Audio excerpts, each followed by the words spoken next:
አንተን ፖዚቲቭሊ ነው የማየው እና ችግር የለም። ትምህርትም ጥሩ ነው። ጌታ ያክብረኝ። አመሰግናለሁ ወንድሜ። ቴንክ ዩ። ወይ ሜቢ ጥያቄ አለ ወንድሜ? አዎ ብራዘር፣ ለሞቱት መጸለይ ብለሃል እና ምናልባት እንደሰማሁት ከሆነ በአጸደ ገነትም ላሉት በሲኦልም ላሉት መጸለይ ያስፈልጋል ነው የምትለን? ጀነራሊ በአጸደ ገነት ወይም ደግሞ በሲኦልም ላሉት ክርስቲያን ለሆነ ሁሉ ቤተክርስቲያን ጸልያ ነው የምትለኝ። በቃ እሷ ክርስቶስ የሰጣት እንትን አለ።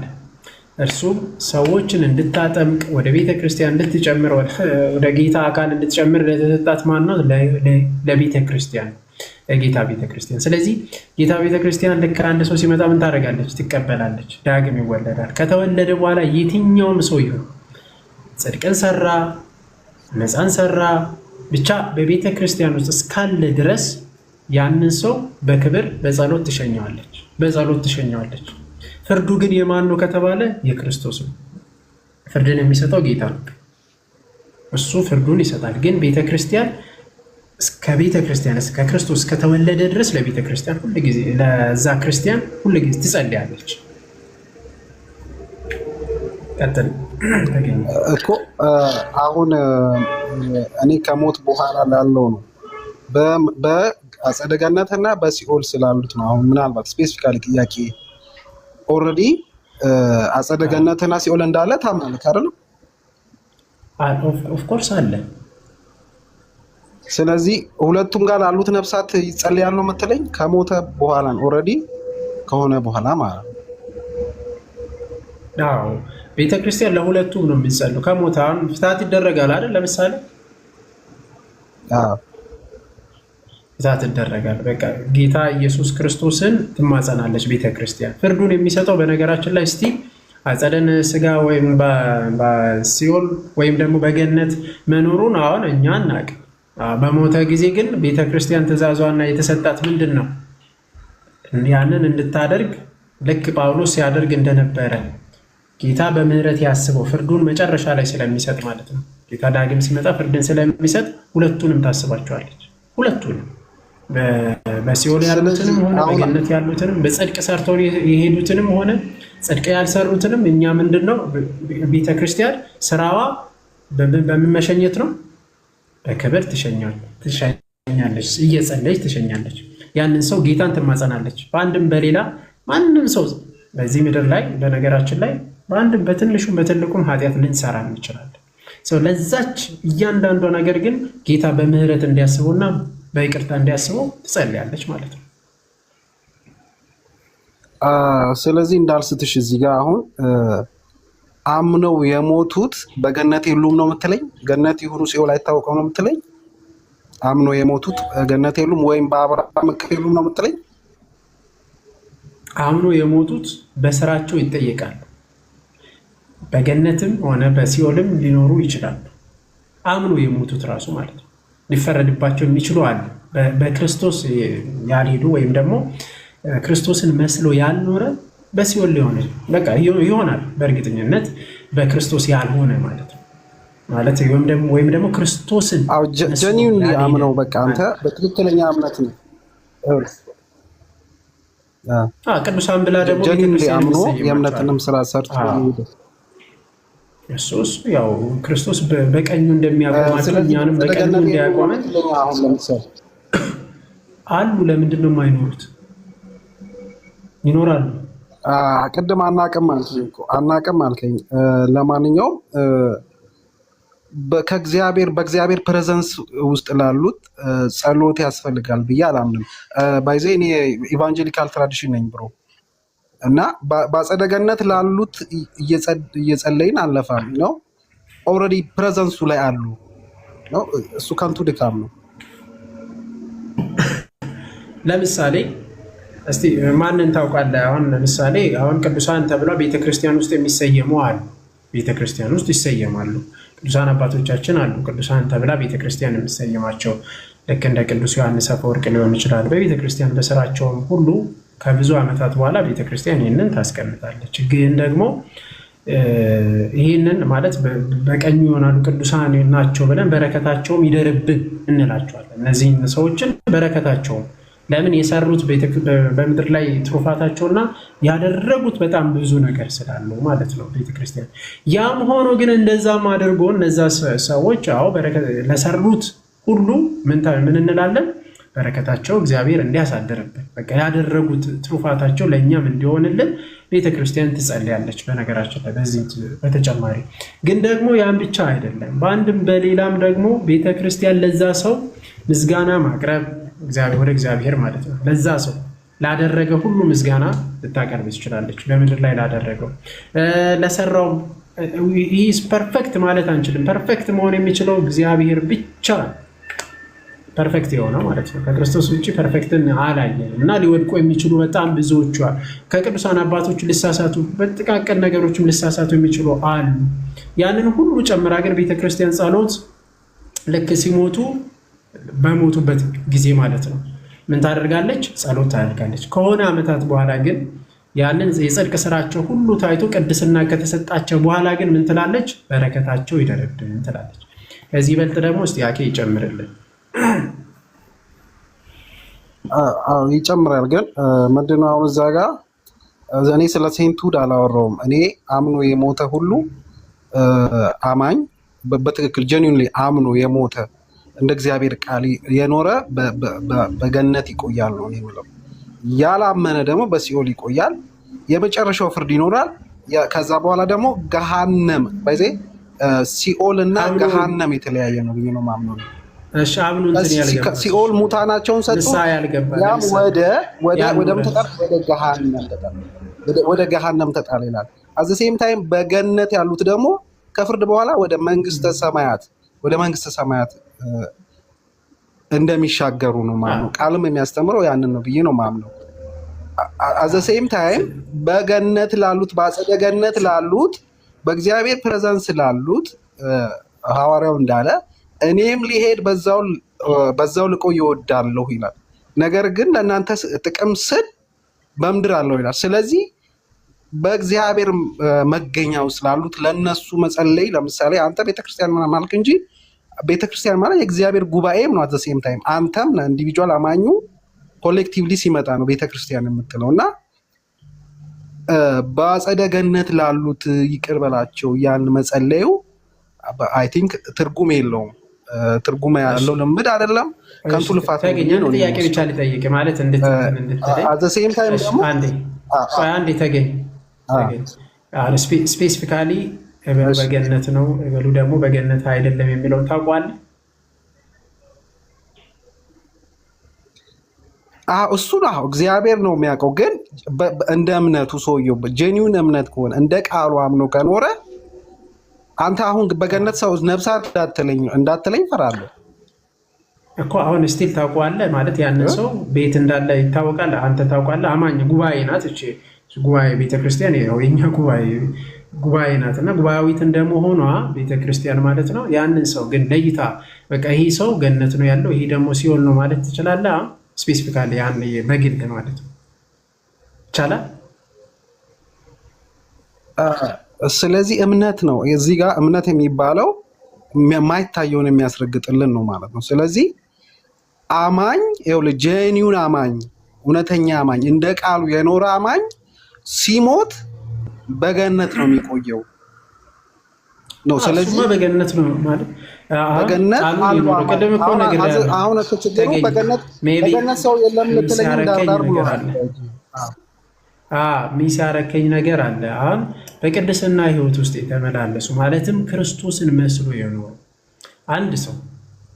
አንድ ሰው ንስሐ ከገባ ስጋውንና ደሙን ከተቀበለ ፍሬ ካፈራ ዋይኖት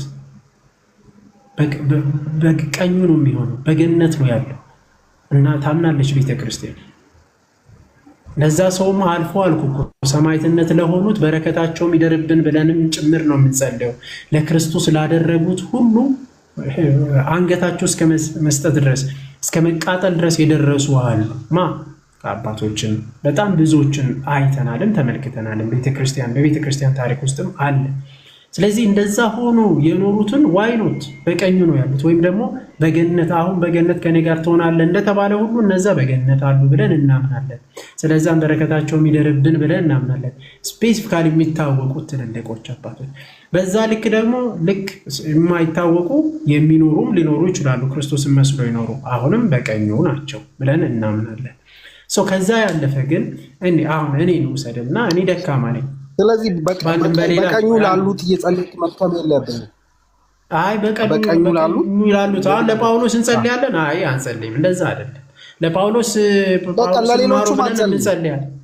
አይ እኮ አዎ እኮ ለሌሎቹ በቃ በእግዚአብሔር ቀኝ ላለ መጸለይ ድካንቱ ድካም ከሱ ነው የሚሆነው። ዊዶን ነው አንዴ ኦልሬዲ እነዛ ሰዎች ቆይ አንዴ ተገኝ ለሚታወቁት ሰዎች ማለት ለዛ ለሚታወቁ ሰዎች ከሆኑ ማለትም ቅዱሳን ከሆኑ አንጸልይላቸው።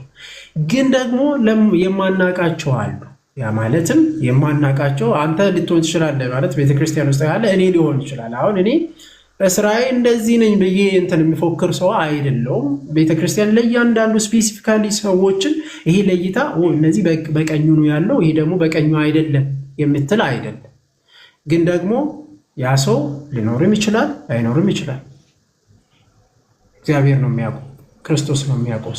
ግን ከኛ የሚጠበቀው ከቤተ ክርስቲያን የሚጠበቀው ምንድን ነው ከተባለ ምንም ይሁን ለዛ ሰው እንጸልያለን፣ በቃ ያንን እንቀበላለን። ግን የሚታወቁትና ትልልቆች በገድላቸው የምናውቋቸው ቅዱሳን አባቶቻችን እነሱ ግን በረከታቸው ይደርብን፣ ጸሎታችሁ ለእኛም ጸልዩልን ብለን እንጠይቃቸዋለን ማለት ነው። አልፎ ተርፎ ለእኛም ጸልዩልን ብለን እንጠይቃለን። ብሮ መመሰለሽ የዲቤት አንዱ ሩል ማለት ነው እንትን እንዳይሆን የዲቤት አንዱ ሩል እኔ እናንተ በምናምንበት በመጽሐፍ ቅዱስ እንጂ ገድላትን አጠቅስም።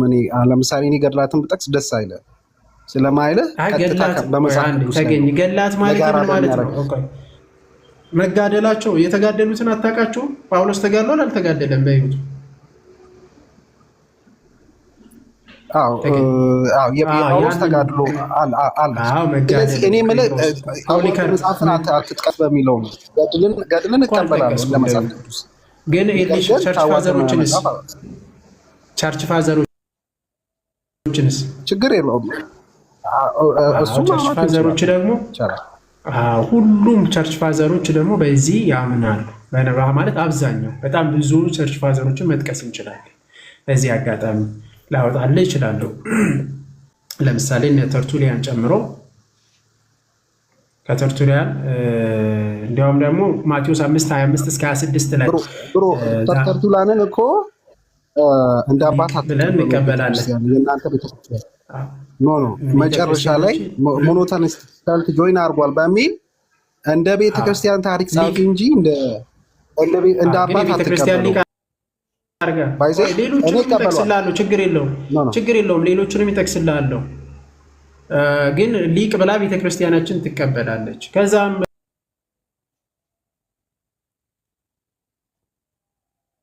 በተጨማሪ ሴንት ሲፕሪያን ኦፍ ካርቴጅን ልጥቀስልን ከፈለግ። ሴንት ሲፕሪያን ኦፍ ካርቴጅ ምን ላይ መሰለ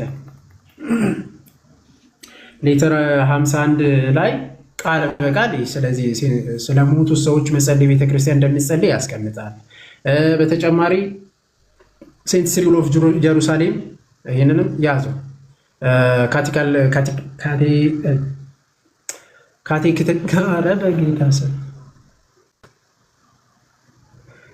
ካቴኪቲካል ሌክቸር 23 ቁጥር 9 ላይ ቃል በቃል ተቀምጧል። እሱንም ማየት ትችላለህ።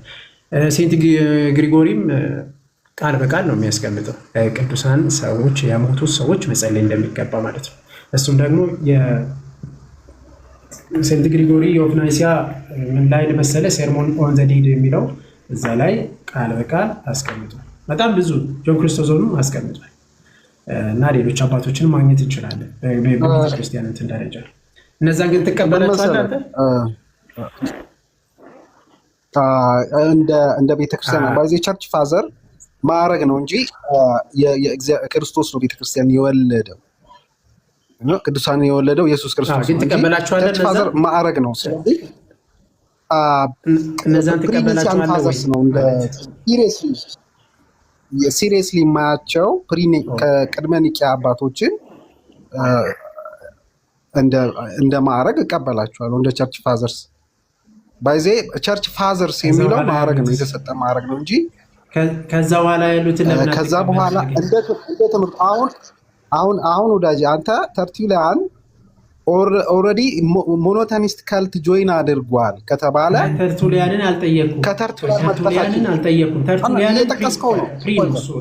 አንዴ ይቅርታ አድርግልኝ፣ እየጠቀስከው ስለሆነ አንዴ እሺ፣ እሱን ተውና እኔ የጠየኩ ለምንድን ነው የማትቀበለው? እስቲ ፖስትናሲያን በኋላ ያሉትን ለምንድን ነው የማትቀበላቸው? በተለይ ቅዱስ ግሪጎሪ ኦፍ ናይሲያን እና ዘይንዝናዙ እነዛን ለምንድን ነው የማትቀበላቸው? ቸርች ፋዘር ለምን አትላቸው? ምን እንደማድረግ የሚሰጣቸው አልቃወምም። ነገር ግን ቲቺንጉን ሶሊድ የሆነውን ቲቺንግ ኮንሲደር ለመሰለክ ኦልሬዲ ፖለቲካው ጆይን አደረገ። ይሄ የሮማው ኢምፐረር ከተቀበለ በኋላ መቼ ነው እስቲ ኮንስታንቲን ክርስትናን ከተቀበለ በኋላ ኮንስታንቲን በሆነ ኤክስፒሪየንስ አማኝ ሆንኩኝ። እያወራሁ ነው አይደል? ሰተሽኛል፣ ችግር የለውም ሰጣለሁ። ኮንስታንቲን ክርስትናን ተቀበልኩ አለ። በሆነ ኤክስፒሪየንስ ነው፣ በህልሜ እንደዚህ አይቼ ያን አድርጌ። ከዛ በኋላ ከባድ ፈተና ውስጥ ገባ አይደለም እንደ የቸርች ገባች። ከዛ በኋላ ያሉት ነገሮች እጅግ አስቸጋሪ ስለሆኑ ቅድመ ኒቂያን እቀበላለሁ አልኩኝ። ያኛው ሌሎቹን ደግሞ አይል ኮንሲደር ኢት በት ቲቺንግ ባይ ቲቺንግ ነው ኮንሲደር የማደርገው። አዘ ሴም ታይም ደግሞ አንተም አሁን የጠቀስከው ሰው ኦልሬዲ በኦርቶዶክስ የተወገዘ ውግዝ ከተባሉት ሰውዬ ጠቅሳክ ነው ትምህርትን የሰጠው። ከልት ጆይን አድርጓል ከተባለው ሰው ነው የጠቀስከው። ባይዜ ስቲል እኔ ተርቱሊያን ሶሊድ ቲቺንግ አለው ብዬ እቀበላለሁ። እሺ ተገኝ በቃ ማለት ጉባኤትን ትቀበላለሽ? እቺ ልጠይቅና ወደ አኬ ልመለስ። እሺ ጉባኤትን ትቀበላለህ? በቃ ኒቂያና እስከ ኒቂያ ያለውን ነው የምቀበለው። ለምሳሌ አንድ ብቻ ነው። እሺ ጉባኤ ኤፌሶንን ትቀበላለህ? ኔስተር የተወገዘበትን ጉባኤ አንዴ ስማኝ። ኔስተር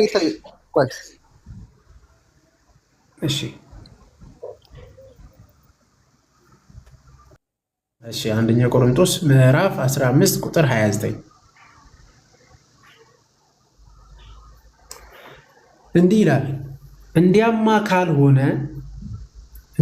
ካልሆነ ስለ ሙታን የሚጠመቁ ምን ያደርጋሉ? ስለማን የሚጠመቁ? ስለ ሙታን የሚጠመቁ ምን ያደርጋሉ? ሙታን እስከቶ የማይነሱ ከሆነ ስለ እነርሱ የሚጠመቁ ስለምንድን ነው? ስለማን ነው? ስለ ሙታን ይጠመቁ ነበረ። ቅዱስ ጳውሎስ ነው የሚለው። ታዲያ ከላይ ላምብላችሁ፣ የኋለኛው ጠላት የሚሻረው ሞት ነው አለ። ሁሉን ከእግሩ በታች አስገዝቷልና፣ ነገር ግን ሁሉ ተገዝቷል ስል ሁሉን ካስገዛለት በቀር መሆኑ ግልጥ ነው። ሁሉ ከተገዛለት በኋላ ግን እግዚአብሔር ሁሉ በሁሉ ይሆን ዘንድ በዚያን ጊዜ ልጁ ራሱ ደግሞ ሁሉን ላስገዛለት ይገዛል ካለ በኋላ እንዲያማ ካልሆነ ማለትም ሙታን ካልተነሱ ማለት ነው። እንዲያማ ካልሆነ ስለ ሙታን የሚጠመቁ ምን ያደርጋሉ? በክርስቶስ ተስፋ አድርገን ተስፋ የምናደርገው በክርስቶስ ሆነን የማንነሳ ከሆነ አለ ጳውሎስ። ታዲያ ለሙታን አንዳንድ ሰዎች ይጠመቁ ነበር። ምን ሳይጠመቁ የሞቱት አሉ። አምነው በተለያየ ምክንያት ይሞታሉ። ወይ በሴፍ ይገደሉ ይችላሉ፣ ሰማዕትነትን ይቀበላሉ። አልፎ ተርፎ ምን ያደርጋሉ አልኳቸው? ለሙታን ይጠመቁ ነበር። ስለዛ ቅዱስ ጳውሎስ ደግሞ ይህንን አንስቶ ምን ይላቸዋል?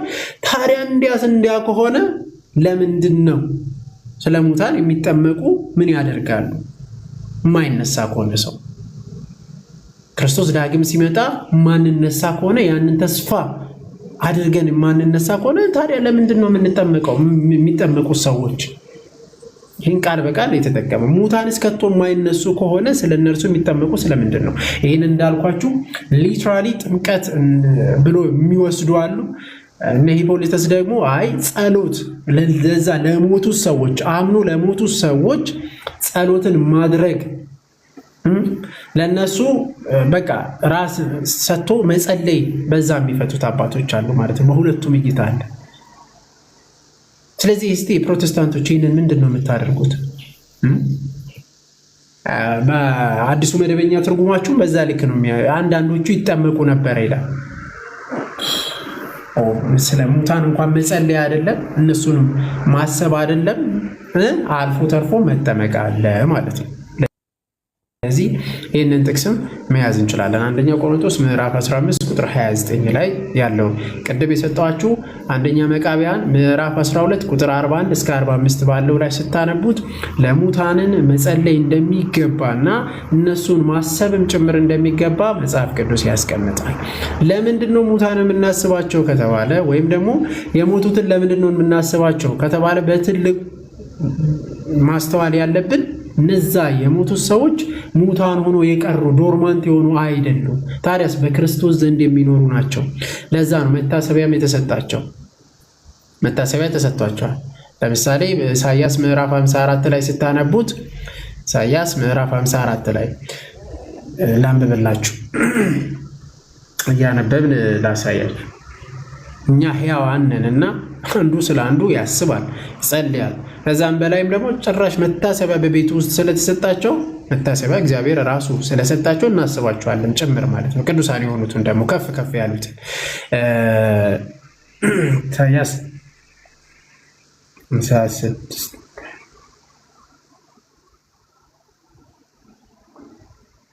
እንዲህ ይላል።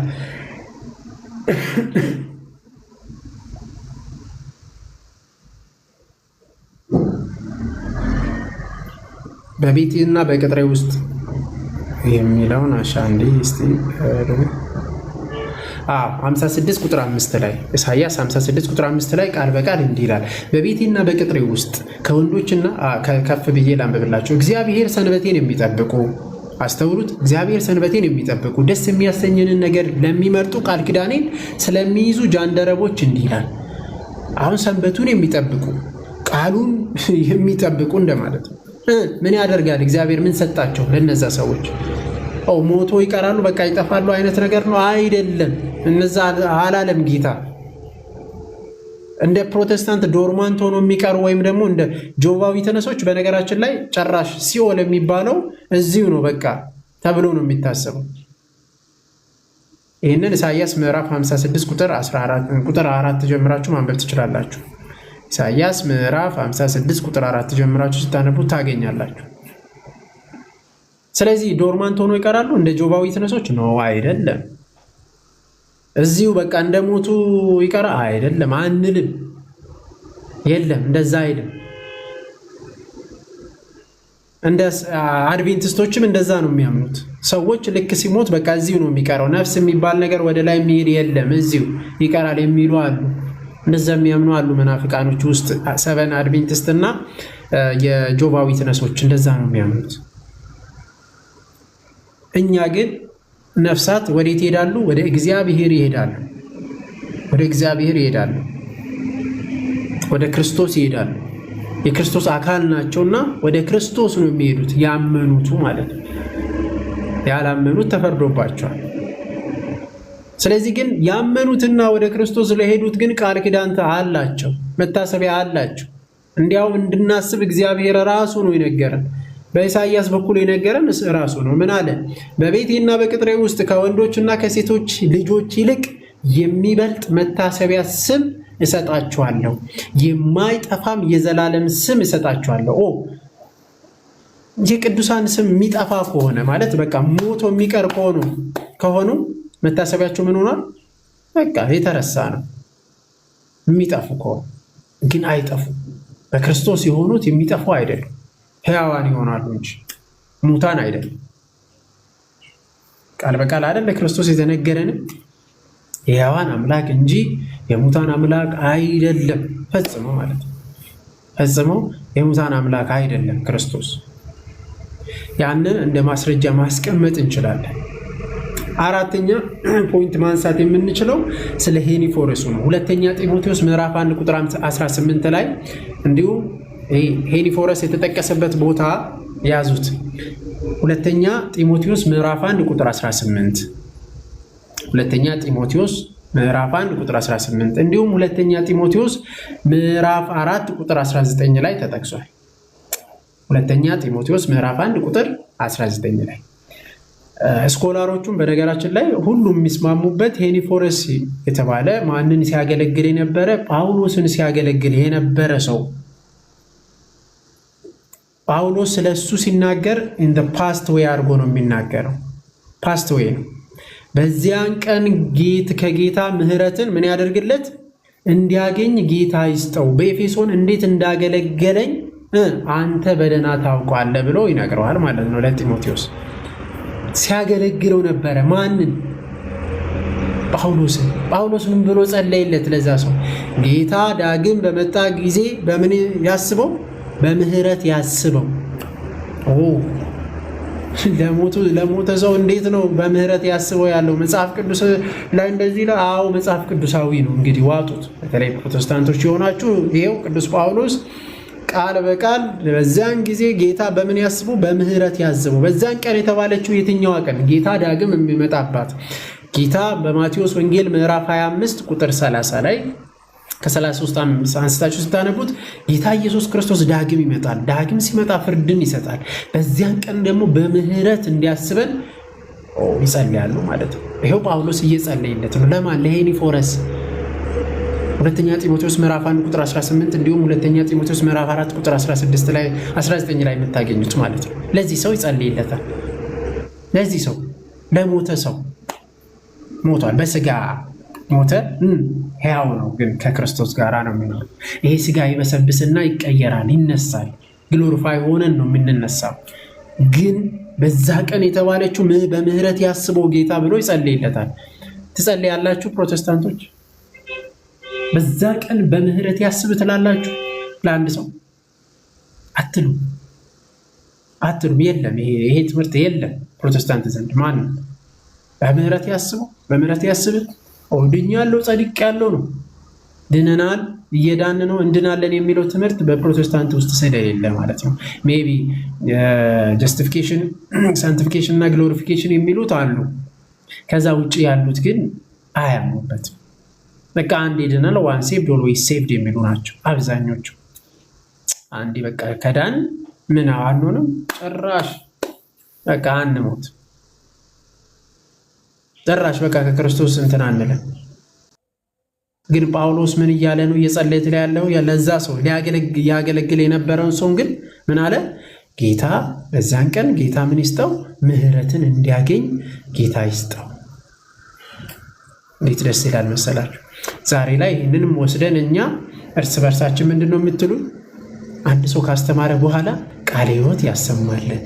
ያ ማለት ጌታ በዛን ቀን በምህረት ያስብህ ማለት ነው። ጌታ ይርዳ፣ ያስብህ፣ በቀኙ ያቁምን ማለት ነው። ለምን? በጎችና ፍየሎችን በሚለይበት ሰዓት ማለት ነው። በጎችና ፍየሎችን የሚለይበት ሰዓት እና ፍየሎችን የሚለይበት ሰዓት አለ። አሁን በፕሮቴስታንት ዘንድ በጎችና ፍየሎችን የሚለይበት አያምኑበትም። ይህንንም ለምን? ንጥቀት ስለሚያምኑ። አሁንም ሉተራንን አያካትትም። ይሄ ከሉተራን ውጭ የሆኑት በተለይ ጴንጤቆስጣል ውስጥ ያላችሁ ንጥቀትን ስለምታምኑ ጭራሽ ፍርድ የምንሰጠው እኛ ነን ነው የምልህ። አሁን ከከሰስኳችሁ ይቅርታ፣ እኛ ነን ነው የምልህ። አሁን ከከሰስኳችሁ ይቅርታ፣ እኛ ነን ነው የምልህ። አሁን ከከሰስኳችሁ ይቅርታ። አሁን ይሄ እውነት ነው፣ እናንተ የምትሉት ነው። ጭራሽ ከጌታ ጋር ዳግም እንመጣና ፍርድ እንሰጣለን የምትሉት እናንተ ናችሁ። ከዋሻው ያው ክፍት ነው። ጭራሽ ጌታ ለፍርድ እኛ ላይ ጭራሽ አይፈርድም። በቃ ምንም ፍርድ እንትን የለም። በጌታ ፊት ለፊት የሚሰበሰቡት ጭራሽ ያላመኑት ናቸው፣ ከሌላ ናቸው እንጂ እኛ አይደለም። እኛ እንጠቃለን የምትሉት እናንተ ናችሁ። እንግዲህ ይህን ትምህርት የትኛው አባት ነው እንዲህ ብሎ ያስተማረ? የለም። በየትኛውም ጊዜ የለም። ስለዚህ ጌታ ዳግም ሲመጣ ፍርድን ይሰጣል። ዳግም ሲመጣ ክርስቶስ ፍርድን ይሰጣል። በሚመጣበት ሰዓት ሁሉም ነው በፊት ለፊቱ የሚሰበሰበው። ያላመኑቱ ከመጀመሪያው ተፈርዶባቸዋል። ያመኑት ግን ይጠየቃሉ። ምንን? ስራን ይጠየቃሉ። ተርቤ አበልታችሁኛል፣ ተጠምቼ አጠጥታችሁኛል፣ ታርዤ አልብሳችሁኛል፣ ታምሜ ጠይቃችሁኛል የሚለው ጌታ ዳግም ሲመጣ ይጠይቃል። ማንን? ያመኑትን። በጎችና ፍየሎችን አድርጎ የሚለያቸው ስራን የሚጠይቅ ያመኑትን እንጂ ያላመኑት ስራን አይጠየቁም። አንድ ሙስሊም ስራ ሊጠይቅ ይችላል? አይችልም። እንዴት ነው የሚጠየቀው? አንድ ሙስሊም ስራ እንዴት ይጠይቃል? ስራ ሊጠይቅ ይችላል አንድ ሙስሊም? በጣም የፈለገ ማለት ነው ቢሰራ፣ ለሰው ያለውን ሁሉ ቢሰጥ፣ በቃ ሙሉ ነገር ቢሰጠው እናንተን ቢል ስራን ይጠይቃል? አይጠይቅም። ሊጠየቅም አይችልም። ቢኮዝ ከመጀመሪያው ነው ያመነ የተጠመቀ ይድናል። ያላመነ ግን ምን ሆኖበታል? ተፈርዶበታል። በፍርድ ስር ነው። ወደ ፍርድ አይቀርብም። ኦልሬዲ ተፈርዶበታልና ኦልሬዲ ምን ሆኗል? ተፈርዶበታል። ስለዚህ ወደ ምን አይመጣም? ወደ ፍርድ ፊት ለፊት ሆኖ አንተ ይሄን ስራ፣ አንተ ተርቤ አላበላኝም፣ ተጠምቼ አላጠጣኝም አይልም ክርስቶስ። እነዛ የተራቡትን ማብላት የተጠሙትን ማብላት ክርስቶስ ራሱን አድርጎ የሚያስቀምጠው ማንን ነው? በነገራችን ላይ ነዳያንን ነው። እነዚህ ታናናሾች ይላቸዋል። በነገራችን ከነዚህ ታናናሾች ብሎ ነው የሚያስቀምጥ። ከዛ አንጻር ነው የሚታየው እና በእኛ እምነት ግን ክርስቶስ ዳግም ሲመጣ በቀኙ ያቆመን ብለን እንጸልያለን፣ እንለምናለን። ልመናችንም ይሄ ነው። ቤት ያቆመን በቀኙ። ማን ይሄን ጸሎት ጸለየ? ጳውሎስ።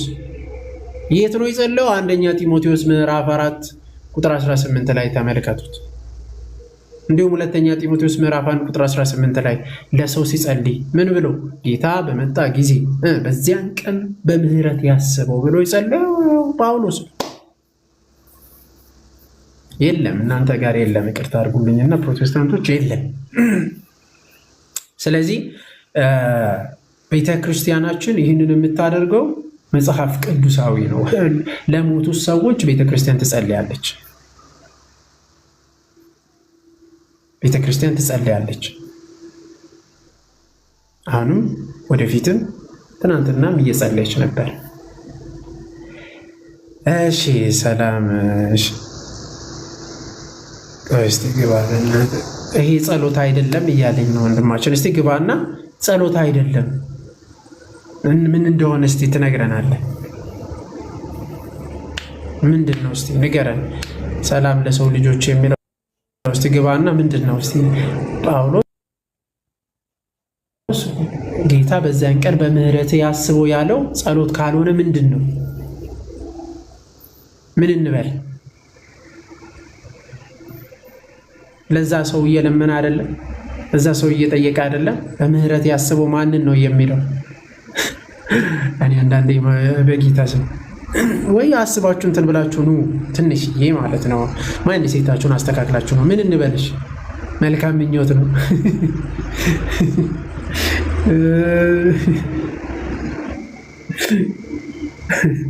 እኮ መልካም ምኞት ነው። ስማ መልካም ምኞት ነው። ጳውሎስ በዚያን ቀን